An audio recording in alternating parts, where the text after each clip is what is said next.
Mais bonjour!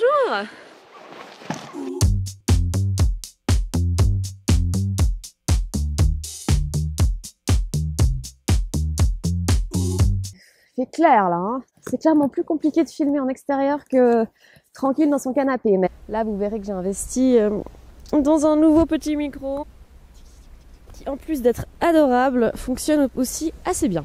Ah, voilà.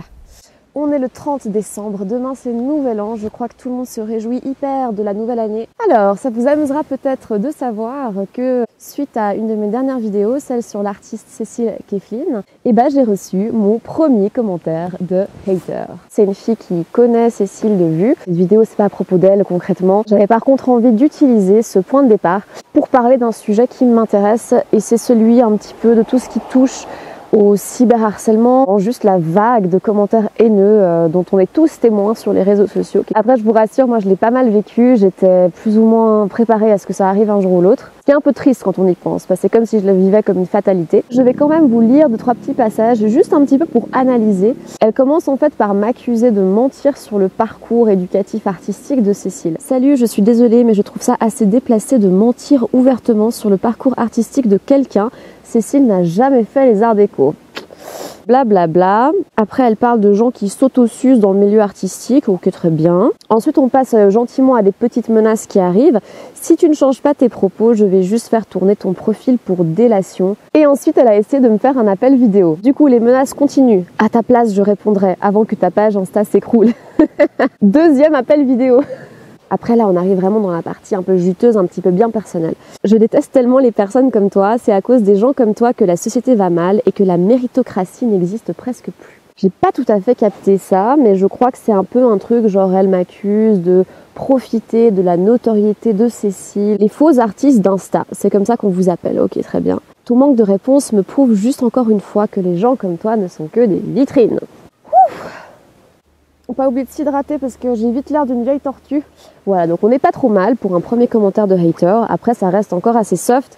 Les deux trucs que je trouve importants à soulever vraiment dans ce message, c'est la tentative de menace et d'intimidation. Et évidemment, simplement, cette haine qu'elle a vraiment genre déversée. T'es comme ci, t'es comme ça, tu fais partie de tous ces Instagrammeurs et tout. La nana ne me connaît pas, a vu une vidéo. Pour le coup, c'est assez facile de pas le prendre personnellement. Mais c'est ça qui, je trouve, illustre vachement la haine gratuite mal placée qu'on peut avoir. Et en plus, je continue à répandre et à alimenter des clichés pour répandre cette haine à plus large spectre. Et au-delà de cette attaque contre moi un peu gratuite, c'est que ça met en lumière à quel point une grande partie de la société va mal. C'est devenu un peu monnaie courante de dire que si tu t'exposes sur les réseaux, tu auras forcément affaire à ce genre d'agression. Et là, je ne suis pas d'accord. Je ne soutiens absolument pas cette idée que parce qu'on décide de faire quelque chose sur les réseaux, peu importe ce que c'est, qu'on doit simplement subir et faire avec. Ok, mes chaussures ne sont pas du tout imperméables, au moins je l'aurais découvert. Suite à ce commentaire, j'en ai un petit peu parlé autour de moi. Et ça a déclenché une petite série de témoignages. Puis j'ai regardé des petits reportages, des petites vidéos, j'ai lu 2-3 articles. Donc voilà, j'ai l'impression après tout ça de voir à quel point c'est un problème sociétal qui commence à devenir important.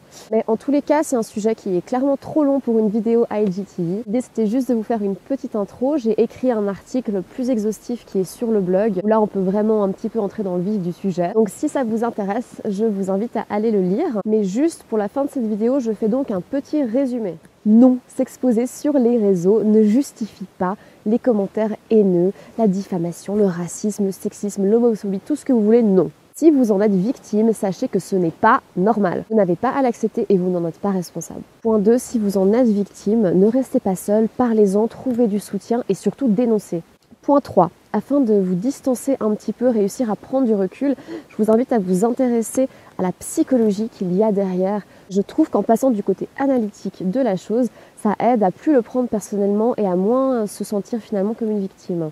Point 4, n'hésitez pas à faire un petit peu de sensibilisation, spécialement pour peut-être les personnes plus jeunes, des petits frères, des petites sœurs, des cousins, cousines. N'oubliez pas qu'il y a une différence entre un commentaire négatif mais constructif et un commentaire haineux. Pour en revenir aux commentaires que j'ai reçus, il n'y a rien de constructif, pure attaque violente gratuite. Bam! 5e point, n'hésitez pas à témoigner votre soutien au compte que vous aimez ou à vos amis sur les réseaux. J'ai l'impression qu'on est peut-être en Suisse un petit peu timide de tout ce qui est partage, de tout ce qui est like, commentaire. Ce qui est dommage parce que du coup, peut-être que quelqu'un est en train de vivre un cas de cyberharcèlement ou est en train de se recevoir toute une flopée de commentaires négatifs.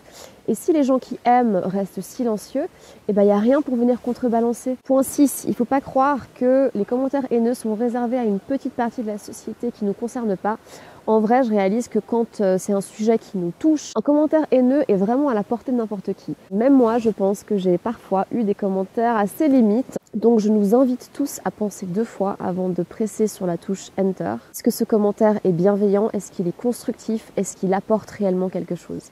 Voilà, c'est la fin de cette petite vidéo d'introduction. Merci d'avoir regardé, mais surtout allez lire l'article. Il y a un petit peu plus de contenu et surtout il y a toutes les références. Oui! À bientôt! Ooh, is this how it feels?